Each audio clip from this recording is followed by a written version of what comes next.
level, we can then think about more discrete estimates of flux vertically through the water column. That's super cool stuff, guys. Okay, you all need to drink more beer. All right, so recent development that's come, Chad and myself and a few other colleagues have recently been funded to kind of dig a little deeper into this, where we're going to take his cute little toy, the glider, and we're going to instrument it with one of these new sonars that will provide those wideband responses. And we'll be able to take it out into the mesopelagic.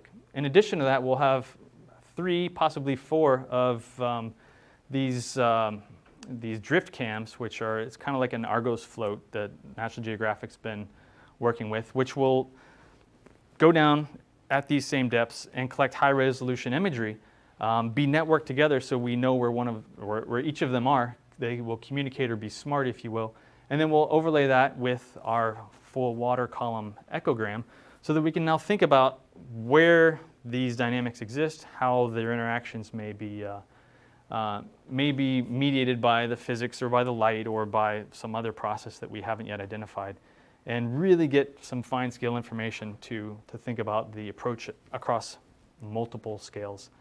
I think that made sense. Yeah, anyway, so that's the next step. Hopefully this will all happen next year and begin to tell some interesting stories. So what have we learned? The scattering layers are really dynamic. They're much more complicated than we initially thought. When we first began this, they were just these things went up and down in a water column day and night. And we're like, oh, that's really pretty. They make, like wallpaper. You could put those out. They look really nice. But there's some fine-scale dynamics which I think are important. And we think they may be mediated by behavior and probably some adaptive decisions or maybe fitness trade-offs, which we also haven't yet been able to explore. And there's these physiological requirements of an organism with a bladder to move hundreds of meters vertically in a short period of time, right? That's something that's fascinating, and I think that will also help us to better inform our abilities to use acoustics to describe the communities.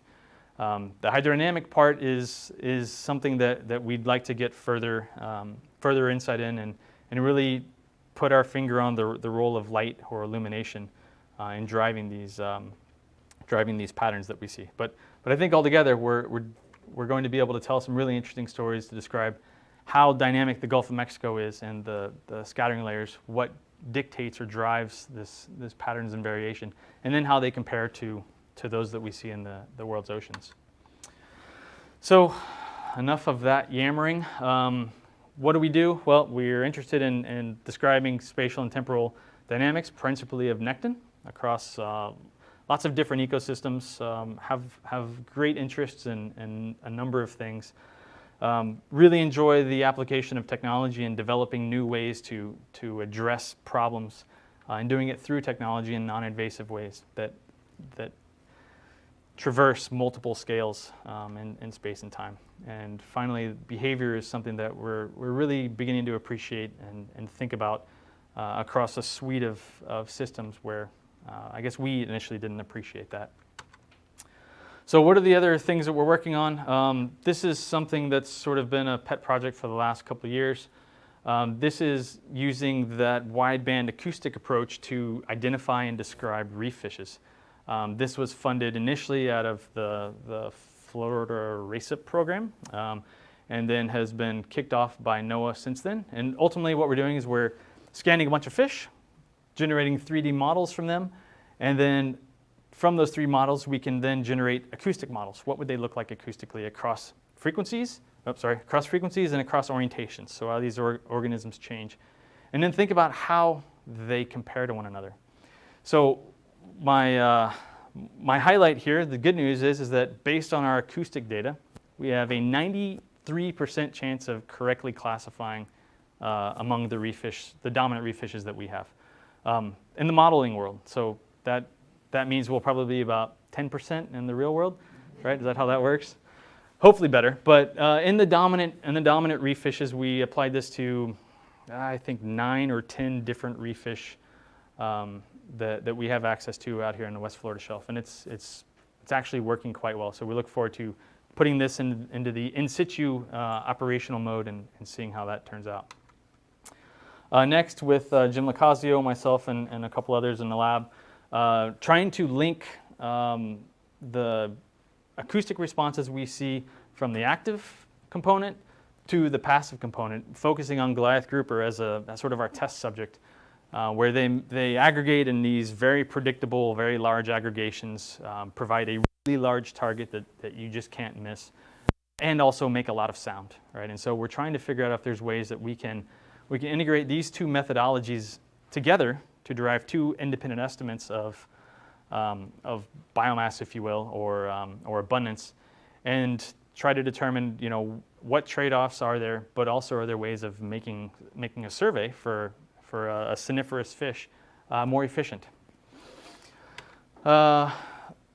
Second to last is an approach that has recently been funded by the Restore program to look at Bryde whales. So for those of you that aren't aware, Bryde whales are an incredibly rare species, estimated right now about 33 individuals in the population in the Gulf. Spend a lot of time around DeSoto Canyon. And so we're working with NOAA, they're the primary lead on this, to characterize and describe the demographics of the Bryde whales, focusing on their prey layers, their behavior, and overall just occupation of this habitat, characterizing what makes it good habitat and what are their foraging preferences, with acoustics being a large part of that.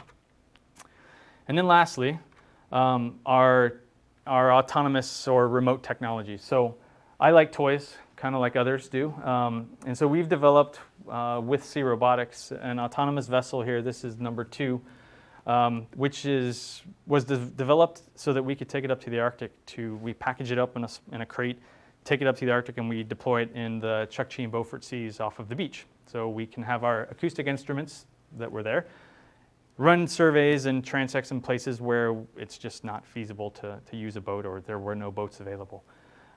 So taking that and using that as a platform now to collect other kinds of data in other areas, something we want to do. I mentioned this already with the glider and integrating our new technologies, the wideband system. And then the final thing that we're doing is taking an autonomous balloon system that we have, linking it with this, so that we can actually have the aerial and underwater large scale and small scale dynamics of things that happen, principally in coastal zones, but it could be used in other places as well. And so trying to think of new ways to use technology to make life easier, ask interesting questions that we may not have been able to do before. And then, of course, characterizing the habitat. So these are an example from the Arctic using our autonomous boat, where we created this map in 3 meters of water, which is nice and shallow. And then some, you can't really see it very well, but eroded tundra that we're able to capture. And so it's neat to look at the pictures, but the thing we were really focusing on was how organisms are utilizing these microhabitats, and recognizing these microhabitats change over really short periods of time with storm activity. And so technology is our friend. We're embracing it, and hopefully you do too. So with that, we say thanks. Thank you for the time. I appreciate it. And sorry for the rambling. And with that, I guess I'll take any questions you might have.